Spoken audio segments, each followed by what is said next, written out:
Well, we're just days away till the start of the Star Sports Greyhound Derby, and despite the fact it's different this year, £50,000 to the winner, 96 runners, it still feels just as exciting and just as full of quality as every other derby that we can all remember. One of those you might remember was when Mark Wallace won it with Kind of Ready.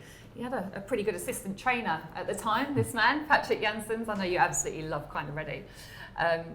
Everybody wants to win a derby. When you ask any trainer what they want to win, 99 times out of 100 it's a derby. What was it like to win it? Yeah, that was brilliant. You know, when he covered that last bend, I thought we had a chance, and he just done fierce on the line, and that was a great feeling, really. You know, I mean, so we always thought a lot of that dog, and he did it on the night, so that was brilliant. Yeah.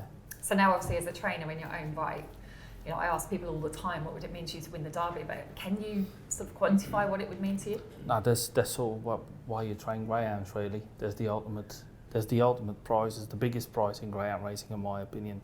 Nothing comes near it. You can win trainers' championships, you can win whatever you can win, but the derby, that's the ultimate.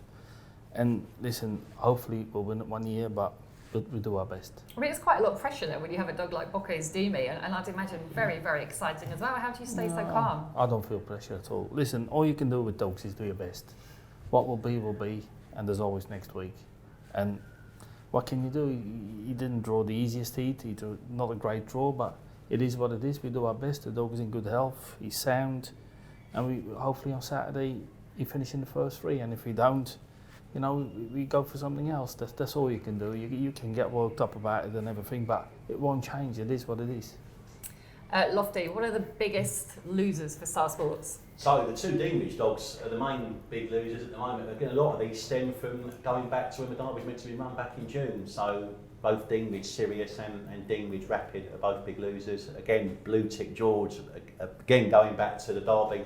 When I've had anti-post bets that have long gone by the wayside, it all seems ironic that our biggest losers are still in there and they've come back fighting, even though they're coming back for the derby 4 months later. So yeah, Blue Tick George will be another loser. New in session we have laid, but he's not been quite as badly as he, 7 from 33s into 8 or 9 to 1, which is took quite a bit of evasive action on him. So he's pretty much a small winner in the book at the moment, and it's not too bad. Could be a lot worse than that. Going back to what Patrick was saying about when Kind of Ready won the derby, when we was a fledgling firm at Star Sports, we stood fierce phonic for the national debt and a bit more at the time. And it was an act of God how it got beat that night when it went round in front. Many a time I've spoken to a couple of fierce phonic owners, and they were just unbelievable how it got beaten. You know, goes down with Annie Power falling at the last at Cheltenham, I think, in the big get outs in Star's history, that one. So we certainly thank you for that one that night anyway. It was an amazing like Del Boy, who was known as in the Del kennel, Boy, wasn't he? yeah, Del Such Boy. a nice dog. Phil, I think you're going to be the one that's different answering this question. Irish or English winner this year? I think the value, some prices I've seen around, and I haven't seen Stars betting yet, favours the English as a shade of odds on against the Irish. I would be rather backing the Irish odds against to provide the Derby winner, given the way their greyhounds running the competition last year at Nottingham. Say 4 finalists, first 3 home, and I think there's, as I said before, of the 14, there's 7 or 8. It wouldn't surprise me were they to run out as the Derby champion.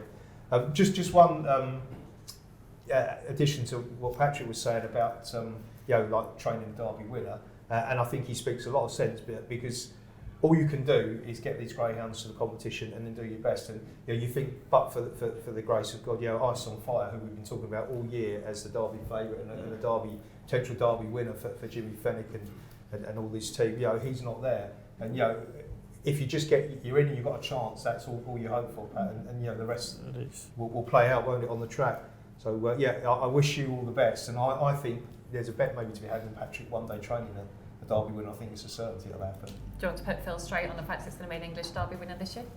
Well, is it in English? I think there is not a lot in between them. The Irish don't have that many dogs, but they are good, very good dogs, of course. You know what I mean? I think the British have very good dogs as well, but it's all on draws. And you look at last year, Clonbrine Prince, he looked one of the favourites, he drew trap 6 and he's out. Do you know what I mean? He gets it. The draw is going to be so dependent. Listen, if we get trap 6 with Bocco's Doom, we might as well not go. Do you know? But that's the way greyhound racing is. That's the derby. That's what the derby is about. These trap draws.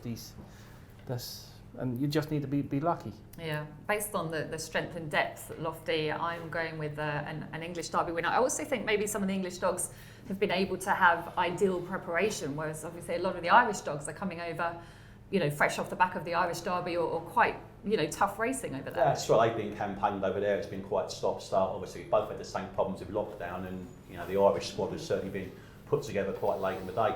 I was thinking when we did one of these first videos at Toaster, and I think the first Toaster Derby was won by a Astute Missile, and I can remember saying you could just see a sort of maybe a run-of-the-mill open race dog even sort of getting to the final. It's that sort of derby this year. We're looking at the front of the market. If one of these dogs that are 100 to 1 plus at the moment are in the final, I wouldn't be the slightest bit surprised at the start of the competition. You think back to something like Salad Dodger, you know, which happened at Wimbledon. I mean, it's not impossible to see that this year. You look at the final and think, what price was that at the start? It was 150, it was 200 to 1. I think it's that sort of year, with the sort of year we've had, wouldn't rule anything out. I think you guys are fairly unanimous, aren't you, on the bitch that you think will go furthest? But well, personally, I think Coolavanny Chick is the bet. There's some smart English trained bitches in the competition as well, though. There are indeed, yeah, saying Wolf the Magic and Velvet Juliet, who are both sort of similar strong runners. Certainly Wolf the Magic, I mean, she's out of a Roxanne Magic, so you think the future would probably lie over further, really. Coolavanny Chick, I mean, she's got a tough draw in the first round, don't get me wrong, but she's the sort of thing, if she just sneaks through in third place in that, she's the sort of bitch who, as we already alluded to, she can just keep qualifying, because she's really strong. She might have a little one or two of her own ideas about the game, I think, having seen her, and a few of the lads in Ireland said the same thing about her, but that's not to put away, she's a very, very fast bitch indeed. Yep. Would you go Coolavanny Chick? Yeah, I definitely would. Yeah, I see her run in Shelbourne Park, and she's got tremendous gears down the back straight and comes on very strong as well. And you know, like the WALTHAM Magic bitch, both from Jimmy Wright, I don't think they're running at the best of their form. And WALTHAM Magic is more like a 600-metre dog, middle to wide. You know, will he get a run every time? Once you go and win the Derby, obviously this year with Bocco's Doomy, Patrick, maybe you can start focusing your attentions on breeding an English Derby winner, because we're struggling a little bit in the British bred department, aren't we? Yeah, we do. But the thing is, you can only do one thing. I can't. We only ever select few dogs at home, and if you do breeding as well, we might breed a little bit with Affleck Lady and everything, but it's very difficult to do both. Very difficult. What dog do you think will go for this British bred dog, Phil? I wouldn't like to say, Julie. I mean, it's not come at the right time probably for Rab and Liz McNair, has it? With their greyhounds, I don't think there's too many of them into the fall in the betting at the moment.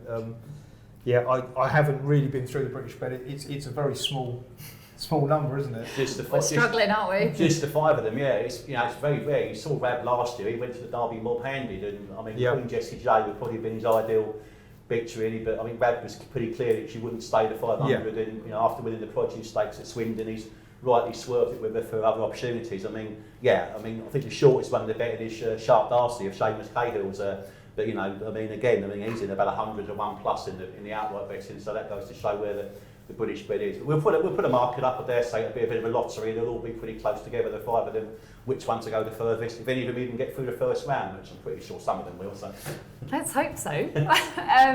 Anyway, we're so excited, and listen, Patrick, I wish you all the best with your team. Bocco's Doomy in particular, fantastic greyhound, and your kennels are wonderful. I'd be a big fan of you winning the Derby. So best of luck. That sort of summarises our thoughts about this year's 2020 Star Sports Greyhound Derby.